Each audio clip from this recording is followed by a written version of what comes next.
Seperti itu kita lihat, bahkan muncullah asobiyah, kelompok asobiyah itu fanatisme golongan yang berlebih-lebihan. Dengan fanatisme itu dampak negatifnya adalah tidak mau mendengarkan penjelasan pihak yang berseberangan dengan dia, tidak mau menutup sama sekali. Bahkan ada kata-kata jangan duduk di majelisnya. Subhanallah. Ini sesama muslim, jangan duduk dengan dengan ustadz ini karena dia ahli filsafat. Jadi ulun berpikir, selama ulun dulu pernah ulun mengkaji masalah filsafat ini.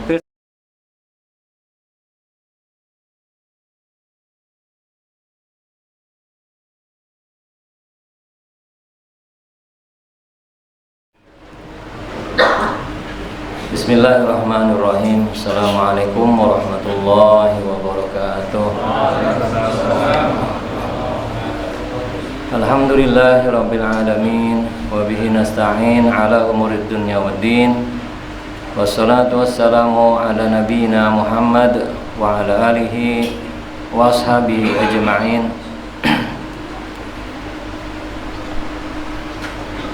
Bapak Ibu sekalian, hadirin dan hadirat rahimani wa rahimakumullah.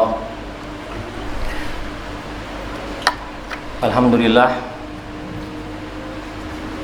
Allah memberikan kepada kita berbagai macam nikmat, dari yang paling besar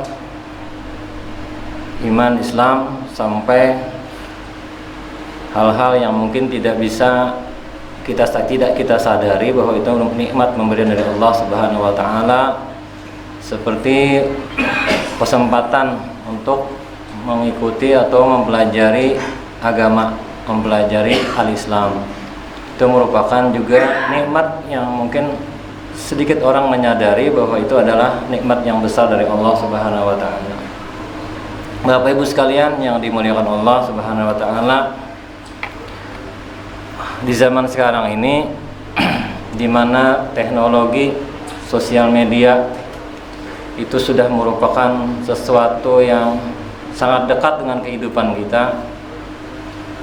Segala macam informasi, dibanjiri informasi. Jadi kita buka selalu ada, semuanya ada, baik yang positif, yang negatif, ada semua itu.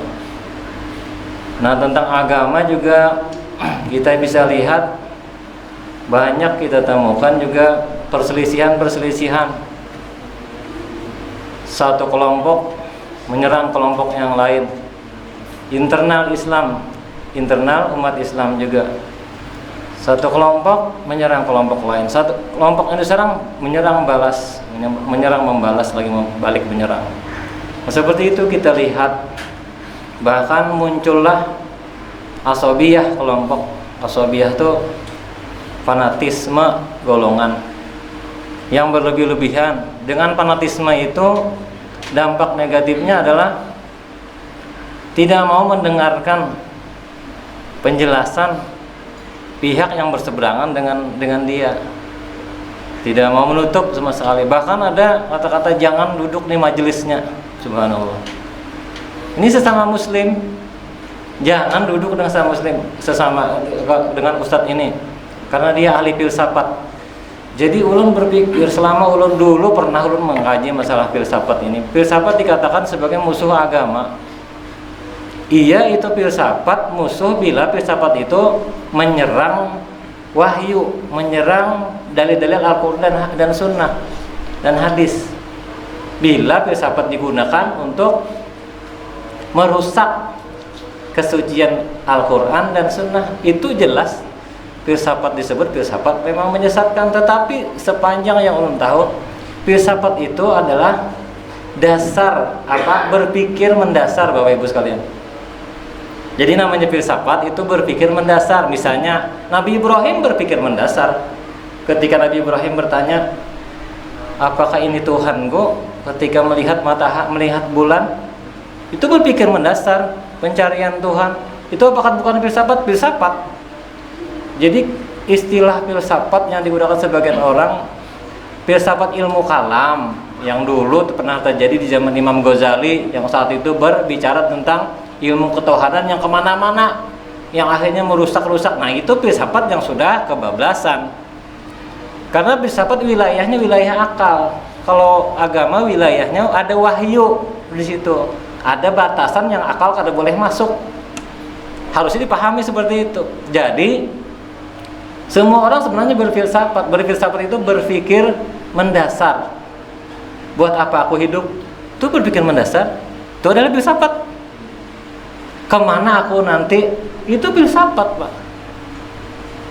Nah, jadi kita sebenarnya banyak yang salah kaprah, tetapi hanya ikut-ikutan. Termasuk ikut-ikutan dulu filsafat itu sesat. Ternyata tidak. Bahkan filsafat itu dikatakan sebagai induknya segala ilmu pengetahuan.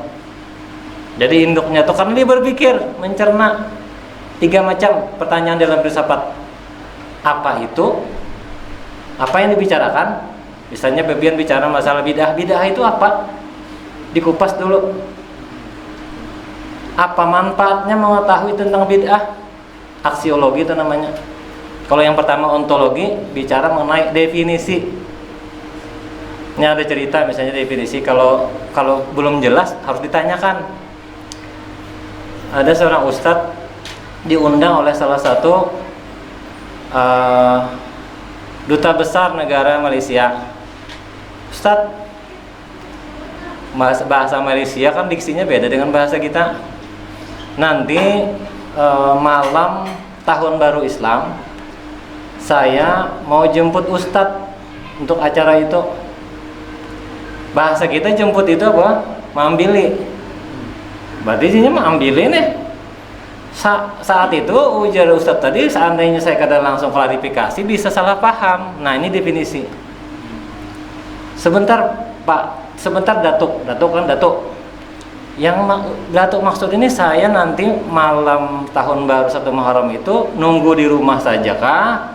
Kemudian dijemput oleh supirnya Datuk atau gimana? Kagetan langsung Datuknya. Tidak Ustadz, maksud saya mengundang Ustadz untuk berbicara pada atau menyampaikan kajian pada malam tahun baru Islam. Jadi definisi itu penting benar ternyata. Hati-hati menjemput dengan mengundang. Kalau mengundang kita paham. Nah itu jadi penting mendefinisikan. Yang kedua, pentingnya apa? Pelajari itu. Aksiologi namanya. Yang ketiga adalah epistemologi. Epistemologi itu bagaimana sebenarnya yang namanya bid'ah itu seperti apa? Nah, bid'ah itu ada 3 kelompok nih, beda-beda juga yang mau definisikan bid'ah. Jadi jangan hati-hati kalau orang mengatakan hati-hati ketika kita mempelajari masalah agama, dengarkan dari berbagai pihak, pelajari dulu, bacai dulu, baru kita menentukan sikap. Sikap tetap kita menentukan mana yang menurut kita lebih hati-hati dan lebih benar. Silahkan kita menentukan sikap. Tetapi kalau harus menyerang orang lain dari kelompok lain, ini hati-hati. Nah kebanyakan biasanya Bapak Ibu sekalian, permasalahannya itu adalah adakah hadisnya? Hukum tentang ini adakah hadisnya? Sahihlah hadisnya. Sekarang belum bertanya, apakah dengan mengetahui hadisnya, dasarnya, dan mengetahui derajat hadis sudah bisa menentukan bahwa kita bisa mengikuti hadis tersebut? Nah, itu pertanyaan ulun. Apakah dengan hanya menguasai hadis, mengetahui derajat hadis, kita sudah tahu batasan-batasan mana yang harus kita ikuti, mana yang tidak diikuti? Ini penting Bapak Ibu sekalian. Nah, ternyata belum bisa. Nah, belum bisa. Orang yang banyak hafal hadis tetapi tidak menguasai fikih, dia tidak akan tahu mana sholat yang sah, mana yang sholat yang tidak sah. Orang yang hanya hafal 1 hadis tetapi dia tahu rukun sholat, dia bisa membedakan sholat ini sah, sholat ini kada sah. Nah artinya tidak cukup kita hanya mengetahui hadis tanpa mengetahui fikih atau istimbat hukum, pengambilan hukum dari hadis-hadis yang sahih tentunya. Contohnya ada kebingungan tentang ini. Ada Nabi berdoa seperti ini, Bapak Ibu sekalian. Ya Allah, golongkanlah aku ke dalam, jadikanlah aku miskin dan golongkanlah aku ke dalam golongan orang-orang miskin. Satu. Kemudian ada hadis, orang-orang kaya itu jauh jaraknya masuk surganya dibandingkan orang-orang miskin. Kalau melihat zahir hadis seperti itu, berarti Islam ini memotivasi orang untuk miskin. Kalau hanya mengetahui hadis itu literally-nya aja, langsung ini ada hadisnya, dalilnya sahih. Misalnya jerpian, pokoknya kalau kada umpat ini pian sesat, namun nauzubillah, jangan sampai mengatakan sesat. Tunggu dulu, nah istimbat hukumnya seperti apa. Nah, ketika jadi yang idealnya pertanyaannya, apakah muslim itu harus kaya kah atau harus miskin? Muslim yang ideal itu harus kaya kah atau harus miskin? Harus kaya aja.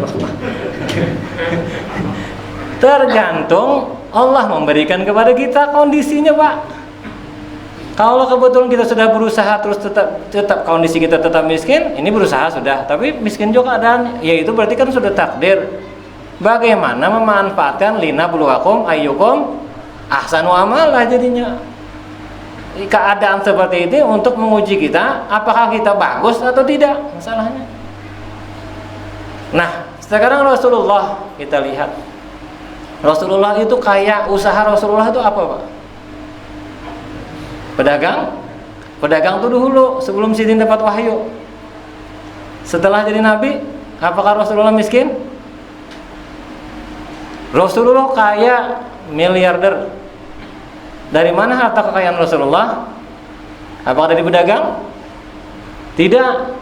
Rasulullah mendapat kekayaan dari ghanimah 20% atau 1/5. Itu bagian Rasulullah SAW. Jadi kan kalau Rasulullah hendak bersugih-sugihan, paling sugih sudah. Setiap perang dapat 20%, dan itu hartanya banyak, kan sedikit. Kalau sedikit, Pak. Kalau sini hendak membangun istana mewah, bisa. Tetapi sikap sidin, nah tadi sikap sidin ini, sidin kada perlu itu, kada perlu kemewahan itu. Justru ketika dapat sikapnya Rasulullah itu justru diimpakkan lagi. Bahkan ketika meninggal Rasulullah cuma meninggalkan apa, Pak? Baju besi yang disandakan dengan orang Yahudi. Itu dia lagi peninggalan. Kaya raya, miliarder. Abu Bakar seperti itu juga. Dapat bagian tanah di Khaybar itu, tanah kebun kurma itu luar biasa kalau dinilai dengan uang. Mungkin miliaran kalau sekarang. Tetapi apa yang dikatakan Abu Bakar kepada putrinya Aisyah ketika beliau ingin meninggal, aku takut mendapatkan bagian itu sepeninggalku nanti menjadi fitnah. Sudah serahkan saja ke Baitul Mal. Coba tanah isinya kebun kurma. Jangankan itu, kita tiwadak aja kita berpikir membayar ya kan. Apalagi durian lah. Apalagi misalnya puluhan hektar. Tetapi mereka itu karena keimanannya, keyakinannya tidak menginginkan dunia. Tadi hadis-hadis itu tidak menginginkan dunia. Jadi mentalnya mental akhirat.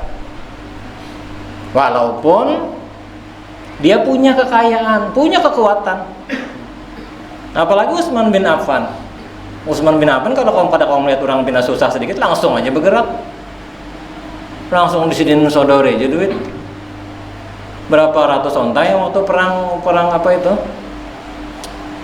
Yang perang terakhir perang Khaybar kalau udah salah juga tuh. Utsman itu 100 ekor onta. 100 ekor onta berapa? 60 juta kali. Anggap aja si ikung tuh 60 paling murah. Kali 100. Kada ada apa-apanya, jadi apa? Habis-habis gitu. Nah, jadi melihat hadis-hadis tersebut, ada istimbat hukum. Memahami hadis-hadis itu adalah orang-orang yang ahli setelah di orang-orang ahli usul fikih. Ya, untuk mengetahui batasan-batasannya, Bapak Ibu sekalian. Mengetahui batasan-batasan. Kenapa sih kita perlu mengetahui mana yang wajib, mana yang haram, mana yang sunnah, mana yang mubah, mana yang makruh, supaya kita tahu batasannya, sehingga kita tidak langsung menunjuk ke orang ikam karena sesuai syariat. Nah, padahal tidak seperti itu. Nabi Shallallahu Alaihi Wasallam memang sebagai panutan, ya, panutan, suri tauladan. Setiap perintah Nabi itu bisa wajib, bisa sunnah. Perilaku Nabi yang disebut dengan sunnah. Nah, sunnah itu apa? Sunnah itu apa? Definisi sunnah ulang. Menurut siapa dulu sunnah? Menurut kalangan orang-orang fikih, sunnah itu salah satu dari hukum yang 5 tadi: wajib, sunat, mubah, halal, haram, makruh, ya kah? Seperti itu. Tetapi menurut orang-orang dari segi bahasa, yang namanya sunnah itu adalah yang pertama thariqah, metode. Yang kedua kebiasaan. Yang ketiga sejarah Nabi Sallallahu Alaihi Wasallam. Menurut orang-orang ahli usul, yang namanya sunnah adalah hadis Nabi Sallallahu Alaihi Wasallam. Nah, jadi seperti itu. Ternyata Islam itu luas, pengetahuan tentang Islam itu luas, dan itu harus kita pelajari, harus kita pelajari sebelum kita mulai menilai sesuatu, apalagi sudah berhubungan dengan perilaku orang lain. Nah, ini kita hati-hati sekali. Nah, pertanyaan berikutnya, apakah semua yang dilakukan oleh Nabi Sallallahu Alaihi Wasallam harus diikuti?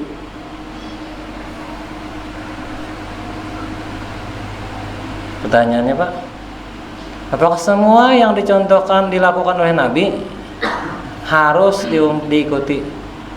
Jawabannya, lihat dulu. Ada yang wajib diikuti, ada yang sunnah diikuti, ada yang haram, kada boleh. Yang haram tuh kayak apa jerpian? Nah, sekarang kita membahas yang haram. Contoh-contohnya, ada beberapa perbuatan yang hanya boleh dikerjakan oleh Rasulullah Sallallahu Alaihi Wasallam sebagai sebuah pengecualian. Namun buat kita sebagai umatnya justru haram hukumnya bila dikerjakan. Ini menurut siapa? Bukan menurut ulun. Ulun mengambil referensi dari Ustadz Ahmad Sarwat RC, ahli fikih. Jadi kalau pian buka browsing Google, coba pian buka fikih, rumah fikih. Nah, pian buka situ rumah fikih, menambah tarjih ya juga. Tarjih sudah, tambah jangan takutan, tarjih aja jarang lain kadosa. Jangan pian baca itu buka. Jadi lihati pian baca situ, baca macam hukum di situ. Bagus anunya, kupasannya bagus. Dan memang ahli fikih. Nah, ini dari beliau. Yang pertama, yang tidak boleh dilakukan justru haram hukumnya bila dikerjakan oleh umatnya. Apa? Pertama, berpuasa wisal. Puasa wisal itu apa? Berpuasa bersambung. Puasa tidak berbuka saat maghrib. Jadi Allah kada buka. Hingga puasa itu bersambung terus sampai esok harinya. Nanti dilarang Nabi, ada sahabat yang ikut, ada hadis itu dilarang Nabi mengumpati gitu. Jangan, ikam tuh kok udah diberi makannya Allah, aku ini diberi makannya Allah. Aku kenyang, kalau malam ikam jangan mengumpati. Ada larangan. Ini kada bisa diumpati oleh umat Islam. Wisal. Nah, ini khususiyah namanya. khususiyah. Secara umum Nabi adalah panutan yang wajib diikuti, dan sunat sebagian dari perbuatan beliau yang diikuti, tetapi sebagian ada yang haram justru. Puasa wisal pertama. Yang kedua, boleh beristri lebih dari 4 wanita. Nabi 9, 11 mana mengatakan ini hendak juga 4 sunnah jar. ada lu pernah ikut bos batu bara, pernah seperti itu, pernah jadi pernah mengatakan anak jar berapa biar jurang 6 jar. Astagfirullahaladzim, kenapa biar nggak tahu kah kita dilarang pak, kita 4 aja, silakan aja kalau 4 kan sini sanggup aja. Kada di mana atunya jar dalilnya itu. Nabi 9 jar sampai 11. Nah, jadi ini kalau boleh kita ngumpati Nabi 9 atau 11. Tapi jangankan itu 2 aja sengalih lah. Kadusan sampai 4. Wah, ini 2 aja sulit. Nah. Ujar kawan ulun, masalah poligami itu jangan tapi di debat-debatakan. Kalau sanggup laksanakan. Gitu. Ujarinya, tapi kita berpikir-pikir ya. Ya, kemudian itu 2 yang tidak boleh dilakukan oleh umatnya. Kemudian yang wajib bagi Nabi, sunnah bagi umatnya. Nah, Nabi wajib tuh. Artinya kalau wajib itu apa Pak? Dikerjakan, tidak dikerjakan berdosa. Tidak dikerjakan berdosa. Nah, bagi Nabi wajib, misalnya sholat sunat duha, bagi kita kan sholat sunat duha. Bagi Nabi dikatakan oleh ahli fikih ini wajib. Hukumnya wajib. Kita semuanya diwajibkan sholat duha. Bertambahlah. Nah, ini kita tidak terkena itu kewajiban itu, taklif itu khususiyahnya untuk Nabi sallallahu alaihi wasallam. Qiyamul lail. Qiyamul lail itu salat malam. Bagi Nabi wajib. Tapi bagi umatnya ada wajib. Binasa kita kalau diwajibkan qiyamul lail. Bangun jam berapa, yang terbiasa sudah kan masalah.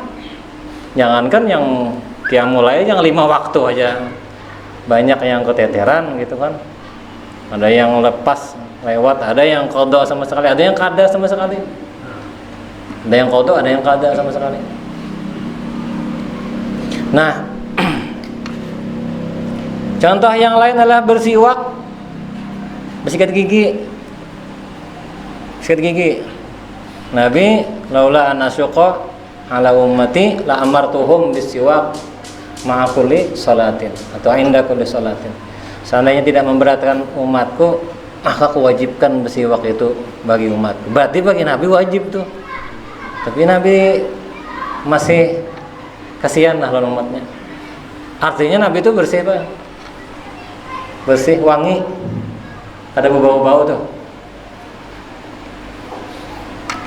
Kemudian berikutnya bermusyawarah. Musyawarah ini hukumnya wajib bagi Nabi sallallahu alaihi wasallam, namun sunat bagi umatnya. Kita dapat keutamaan bermusyawarah, wasyawirhum fil amri. Maka bermusyawarahlah dengan mereka tentang suatu urusan. Dengan siapa? Dengan orang-orang yang kita anggap dekat dengan kita atau bisa kita mintai pendapat. Bagi kita sunat. Artinya kalau kita tidak kerjakan musyawarah misalnya, ya sudah, tidak ada dosa. Tapi bagi Nabi wajib di sini dikatakan. Menyembelih kurban, udhiyah. Nabi wajib setiap tahun hari raya kurban, Nabi menyembelih kurban. Kita tidak diwajibkan, tapi sunnat, disunnahkan, dianjurkan dengan sangat, bahkan diancam bagi yang mampu tidak berkurban, fala taqrabanna musallana. Janganlah mendekati tempat sholat kami. Sindirannya bagus. Nah, siapa yang mampu untuk berkorban tidak berkorban, maka jangan parak-parak, baratnya tuh. Itu luar biasa, sudah sindiran yang menyakitkan bagi orang-orang yang paham. Kalau bagi yang kada paham, kada boleh, kada cuma dilarang itu aja gitu. Nah, mungkin anggapannya seperti itu aja lah. Padahal hakikatnya itu adalah apa namanya, tanbih, peringatan yang lumayan keras lah. Kemudian berikutnya musabarah. Musabarah ini artinya diwajibkan bersabar, bertahan dengan kesabaran ketika menghadapi lawan. Berbagai macam cobaan, bersabar wajib bagi Nabi. Kalau kita dianjurkan untuk bersabar. Kadang-kadang kada sabar juga, banyak jana kada sabarnya. Seringkali, bukan kadang-kadang lah, seringkali kada sabar. Kalau Nabi seringkali sabar, beliau sabar, musabarah. Kan contoh ideal bagi umat. Kemudian mencegah kemungkaran dalam setiap keadaan. Nah, coba ini wajib bagi Nabi, sunnat bagi kita. Coba seandainya wajib bagi kita, semua kemungkaran wajib kita perangi. Waduh, berat. Perang terus bang. Makanya diberi pilihan kan.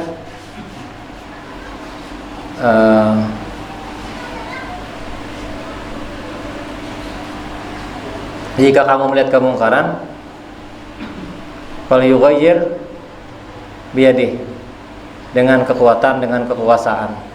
Fa illam tastati, jika tidak bisa, fa bi lisani, maka bertegur, dinasihati, sedang sudah, jangan lagi gitu, tobat sudah, mungkin seperti itulah. Fa illam tastati, dengan lisan juga tidak bisa. Kada bisa juga pakai lisan, kada berani. Karena yang ditegur nih lebih kuat dari yang menegur. Itu kan biasanya seperti itu, Pak. Ketika yang ditegur itu lebih kuat, lebih berkuasa dari yang menegur, maka tidak bisa pakai biyadihi, bilisanihi, fa biqalbi, dengan hati dan doa. Hati dan doa. Jadi kalau hati aja, ya Allah. Seperti Nabi kan biqalbi, ada juga ketika apa, Pak? Ketika pulang dari Taif, diusir dari Taif, ingin berhijrah ke Taif. Sebelum ke Madinah, ke Taif dulu, mencoba mencari tempat perlindungan di Taif karena sudah tekanan bangsanya sendiri nih di kampungnya luar biasa sudah. Ya, bagaimana itu? Jadi ke Taif, di Taif bukannya mendapat sambutan, bukannya dilindungi, padahal kan sesama bangsa Arab juga tuh. Bukannya dilindungi, justru dilempari batu. Siapa yang mengininya tuh? Ammar bin Yasir. Ammar bin Yasir yang melindungi Nabi sampai luka-luka. Tubuh Nabi dilempari batu-batu, Pak. Udah tahu kita gandalnya siapa batu itu? Sepanjang jalan anak-anak tuh melempari Nabi dengan batu, sampai berteduh di sebuah kebun kurma milik orang Quraisy saat itu. Kalau tidak salah Utbah bin Rabi'ah. Nabi qalbi, Nabi dalam hatinya itu berdoa apa? Dalam hatinya bukannya mencaci maki, tetapi justru mendoakan. Jibril sudah menawari apa nih? Lemparkankah gunung tuh ke situ? Tawaran Jibril. Rupanya Jibril kan sabar juga sudah. Tersabar Nabi. Napa Jibril? Amputakan ya kan Nabi, amputakan sudah. Jangannya kita malah amputakan separuh barang. Habis sudah. Tetapi tidak, Nabi jangan. Aku berharap ada keturunan dari mereka. Keturunan dari mereka yang mau mengikuti ajakanku kelak. Luar biasa. Nah, makanya dipuji oleh Allah, wa innaka la'ala khuluqin azim. Sesungguhnya engkau Muhammad benar-benar berhal yang mulia. Karena itu sudah disakiti, dizolimi, dicaci maki, dilempari, tetapi justru mendoakan kebaikan. Pantas saja tuh diberi gelar seperti itu. Nah, jadi mencegah kemungkaran itu adalah wajib bagi Nabi, tidak wajib bagi kita. Yang haram, ada lagi yang haram buat Nabi, tetapi boleh buat kita. Ada 3 berarti terilah. Yang pertama tadi apa tadi? Haram, wajib bagi Nabi, tidak diwajibkan bagi kita. Yang kedua tadi apa?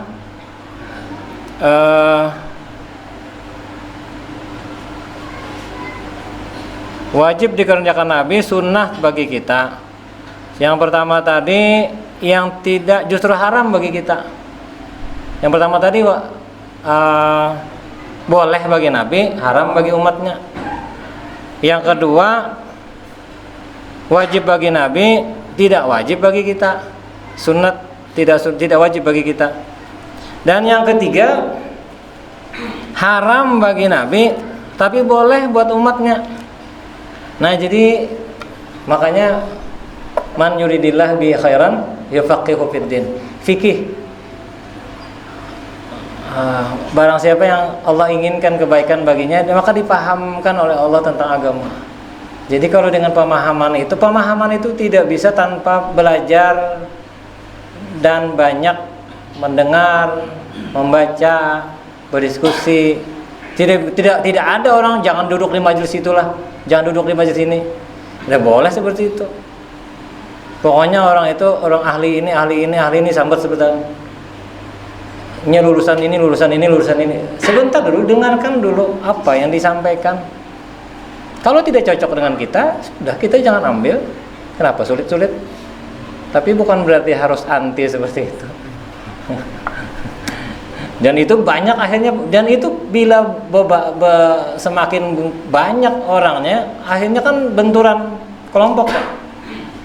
Nah ini yang tekstualis tadi, orang-orang yang bujur-bujur tekstual seperti ini, pokoknya laksanakan. Berbeda, jangan jauhi, pokoknya hitam putih. Bilanya kada ini salah. Yang ini dua terlalu longgar pulang ini.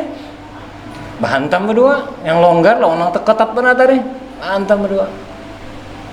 Nah yang ini seperti ini, kenapa seperti itu? Karena iya tadi saling tidak memahami hukum musik seperti apa, haram langsung tatak batang haram. Nah yang haram buat Nabi tapi boleh buat umatnya. Yang pertama, menerima harta zakat. Semiskin apapun seorang Nabi, diharamkan menerima harta zakat. Demikian juga hal yang sama berlaku buat keluarga beliau Ahlul Bait. Jika Nabi kada boleh menerima harta zakat. Sedekah kada boleh juga. Mau diberi duit, ini apa ini? Sedekah, hadiah. Kalau di hadiah ambil sedikit. Kalau sedekah atau zakat kada boleh, kada boleh menerima. Haram bagi sidin. Termasuk Ahlul Bait nih. Ahlul Bait Nabi haram menerima zakat atau sedekah. Jadi kalau ada Ahlul Bait sampai sekarang menerima sedekah, itu bertentangan sudah. Kalau mengaku Ahlul Bait ada sampai sekarang menerima sedekah, zakat, bertentangan dengan syariat. Karena Nabi diharamkan oleh Allah menerima sedekah atau zakat. Yang kedua, makan makanan yang berbau. Nabi kada boleh, haram hukumnya makan makanan berbau. Bawang misalnya, yang baunya menyengat, apalagi jaring. Nah kita kan masalah malah, masalah kurang jaringnya aja nih, kurang jaringnya aja. Nabi kan mau tuh, seandainya Nabi ketemu jaring kan mau sih, apa itu? Sini kan mau. Sini dipilih gitu nah, jangan yang berbau ngulut sini aja bersiwak terus, bergosok gigi terus, setiap sholat bersiwak, gosok gigi. Kita ada 2 kali sehari itu kan sudah.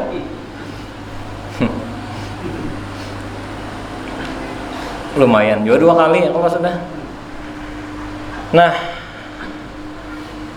beliau mengatakan hal itu karena menyebabkan tidak mau datangnya malaikat kepadanya untuk membawa wahyu.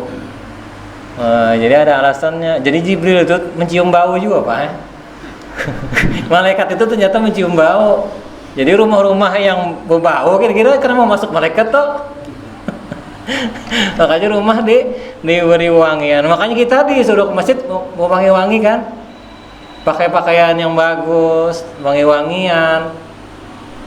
Ternyata bukan hanya sekedar berita, tetapi itu ada hubungannya dengan malaikat-malaikat tadi, malaikat yang datang.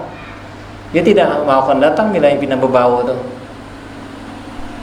Kira-kira seperti itu tafsir tasarahnya. Sedangkan buat umatnya hukumnya halal, setidaknya hukumnya makruh. Bila kada halal 100% hukumnya makruh juga. Sudah tahu anak ke masjid makan jaring, kada gosok gigi. Pak Amin nyaring benar. Kesian yang di samping pala. Kesian di samping. Hendak bertutup hidung kalau tersinggung. Kan gitu. Durian tuh ya juga. Makan durian pas meriga kawan sembahyang. Walat dolin amin meriga sih Den. Bau keciuman. Ya kan nama cium duriannya langsung. Karena Bapak ini bau mulut orang makan durian. Nah, apalagi bau-bau yang lain. Jadi bersihkan.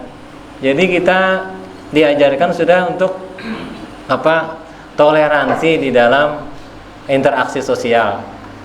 Sudah ada pelajarannya toleransi itu dalam interaksi sosial dari Nabi kita sudah diajarkan. Kemudian haram menikahi wanita ahlul kitab. Ini zaman dulu ahlul kitab ada. Ahlul kitab itu orang yang bertauhid, tetapi ulamanya pengikut Nabi Isa. Tauhidnya tauhid yang lurus, dia membaca kitab Injil. Nah, sekarang sudah tidak ada lagi ahlul kitab. Sudah ada lagi. Jadi zaman Nabi itu menikahi wanita ahlul kitab haram bagi Nabi, tidak boleh. Tapi saat itu seandainya ada umatnya, sahabatnya yang mau menikahi ahlul kitab, tidak masalah. Zaman kita tidak ada lagi sudah ahlul kitab. Yang setahu ulun seperti itu, tidak ada ahlul kitab. Jadi orang Kristen yang bisa dinikahi itu ahlul kitab, Kristen. Tapi sekarang itu dikatakan oleh ulama tidak ada lagi yang namanya ahlul kitab. Yang digolongkan ahlul kitab itu tidak ada lagi. Artinya kita kan tidak boleh menikahi orang Kristen dengan alasan itu ahlul kitab di kita. Membawa kitab memang misalnya. Nah, kemudian menikahi wanita yang tidak hijrah ke Madinah saat itu. Wanita-wanita yang tidak hijrah ke Madinah itu diharamkan untuk dinikahi oleh Nabi. Melepaskan pakaian perang bila telah dikenakan hingga selesai perang. Luar biasa nih. Pokoknya kalau sudah pakai pakaian perang, kada boleh lepas kecuali sudah selesai perang. Kada boleh mundur nih berarti. Kada boleh mundur, maju terus. Kalau umatnya Bang, boleh aja berarti. Mundur kedua nih. Ada jadi genjar. Tetapi dicap, biasanya dicap supan juga. Mungkin istilah yang itu Pak. Dicap orang-orang yang kada loyal kan. Kada loyal itu nah, munafik jadi sambatan juga. Kada mudah juga gitu nah. Contohnya Ubay bin Ka'ab kalau tidak salah, pernah tidak mengikuti perang. Kalau salah perang Uhud itu tidak salah. Nah, itu berminggu-minggu bahkan berbulan di boikot, tidak diajak berbicara oleh para sahabat. Padahal alasannya alasan syar'i karena uzur. Tetapi para sahabat mengatakan tidak diajak bicara. Akhirnya apa? Akhirnya turun ayat bahwa Ubay bin Ka'ab tidak salah. Maka akhirnya mereka bergaul lagi dengan baik. Jadi semua contoh di atas merupakan hasil istinbat hukum para ulama dengan cara memeriksa semua dalil baik yang ada di dalam Al-Quran maupun yang ada di dalam hadis-hadis Nabi Sallallahu Alaihi Wasallam. Nah, jadi setelah teliti, akhirnya dapat seperti itu. Termasuk hadis-hadis tentang sholat, itu merupakan kepingan-kepingan hadis yang ribuan hadis yang terpisah-pisah dikumpulkan menjadi satu oleh para ulama. Setelah diketahui derajat-derajat hadisnya, kemudian di ibarat puzzle itu menyusun sesuai dengan urutan-urutannya. Ini bagian awal, bagian tengah.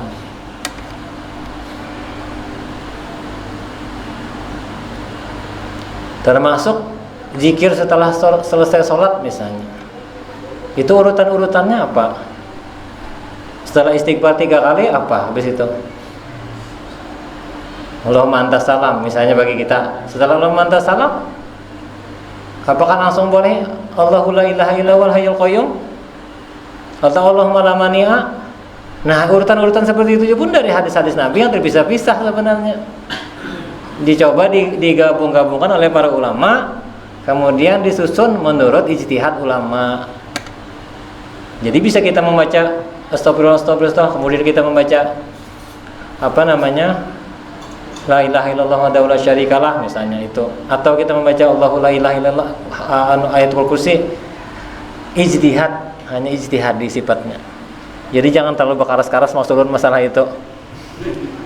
Santai-santai aja. Kalau sana terlalu wah ini bid'ah, hamuk-hamuk, hantak-hantak, adang dulu, pelajari bujur-bujur, bacain dulu ya.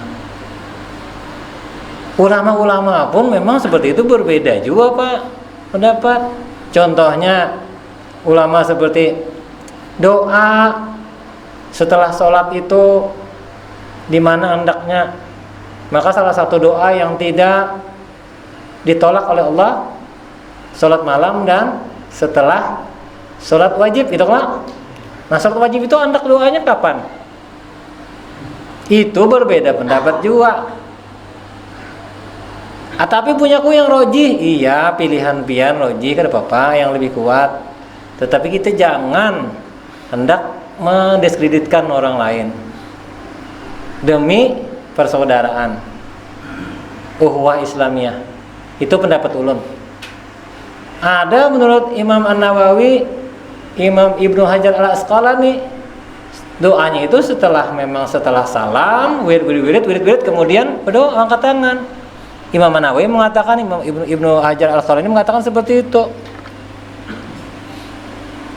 Ibnu Taimiyah dengan siapa muridnya? Imam Ibnu Taimiyah itu mengatakan sebelum salam. Ulun memakai sebelum salam, silahkan. Ulun memakai sesudah salam, sesudah wirid, silahkan. Setelah kita mempelajarinya. Jadi itu seperti itu Bapak Ibu sekalian. Jadi dalam kesempatan ini ulun mengajak, jangan terbawa, kita mudah-mudahan tidak terbawa arus pertengkaran tentang agama. Karena itu akan merusak pertama ukhuwah Islamiyah. Padahal kita wajib hukumnya i'tisam, berpegang menjadi bersatu dengan ukhuwah Islamiyah, bukan berpecah belah. Masalah-masalah fikih yang sifatnya ijtihadi, hendaknya kita pelajari lagi, kemudian berdialog dengan baik. Ya silakan. Setelah itu mengambil posisi masing-masing. Seperti itu aja sebenarnya. Demikian mungkin yang bisa ulun sampaikan. Masih ada waktu Pak? Masih? Kalau ada pertanyaan mungkin silakan. Dialog jawablah habis ini. Silakan kalau ada pertanyaan.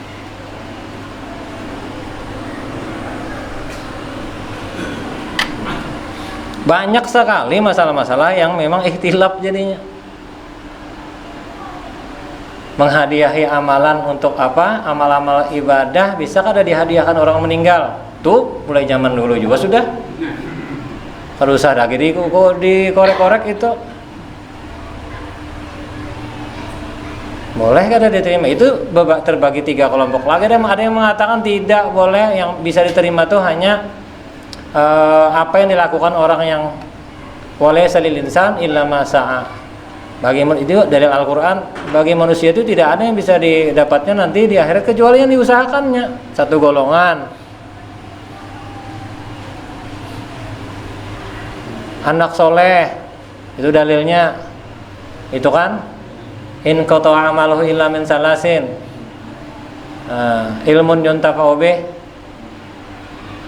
apa lagi? Amal jariyah, waladun shalih yad'ulah. Nah itu jadi landasan. Tetapi ada juga yang lain kalau mengatakan seperti itu. Bagaimana dengan sholat jenazah? Sholat jenazah itu kan kadang mesti anaknya yang sholat jenazah, orang lain yang mensolati orang lain.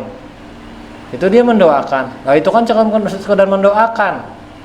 Bagaimana dengan ibadah-ibadah yang lain, misalnya dia hadiahkan untuk sini, infak misalnya. Ternyata ada juga hadisnya, Pak. Ketika seorang meninggal kemudian dia terhutang, orang lain yang membayarkan hutangnya itu. Ya sudah, aku bayarkan hutangnya. Kata Nabi apa? Dia sudah menyelamatkan, mendinginkan kulit sahabatnya. Berarti diterima kan hutangnya. Nah, jadi seperti itu banyak sekali pengetahuan-pengetahuan yang harus kita pelajari lagi. Jadi sebenarnya kita dituntut untuk mencari tahu, mempelajari, bukan dituntut untuk langsung berdebat. Tidak seperti itu.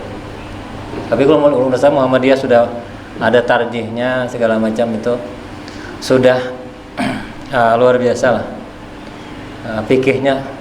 Tetapi jangan cukup di situ aja, kita banyak baca. Banyak kita pelajari lagi, kita pelajari. Ya, insyaallah akan ketika banyak pengetahuan yang kita dapat, maka akan bisa menilai mana yang benar, mana yang salah. Pertama, tidak keburu menyalahkan orang lain. Itu yang pertama, dan bisa lebih toleran terhadap orang-orang lain. Ya kan, seperti itu. Silakan jika ada pertanyaan Bapak Ibu sekalian.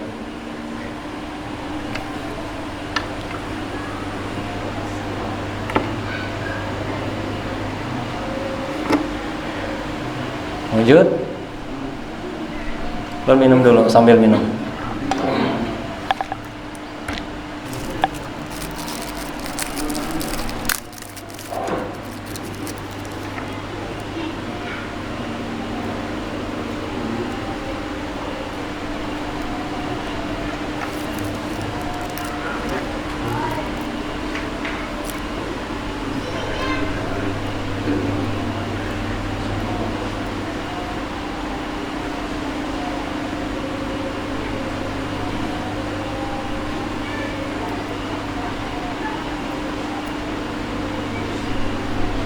Apalagi yang terkait dengan perbankan misalnya lah, itu berat lagi tuh urusannya tuh. Bank riba, itu yang paling harus, itu bank riba. Ampihan orang pegawai di bank, anak cucunya, anaknya, keluarganya akhirnya terlantar karena Allah Ta'ala mengganti. Setelah bertahun-tahun terlantar masih. Bagaimana menyikapinya seperti itu? Nah itu kan kita harus pelajari dulu bagaimana kondisi kita saat itu. Ya boleh harus meninggalkan, tetapi bagaimana kondisi saat itu. Dia harus punya dulu batu loncatan pekerjaan sebelum dia meninggalkan itu. Itu yang sahih.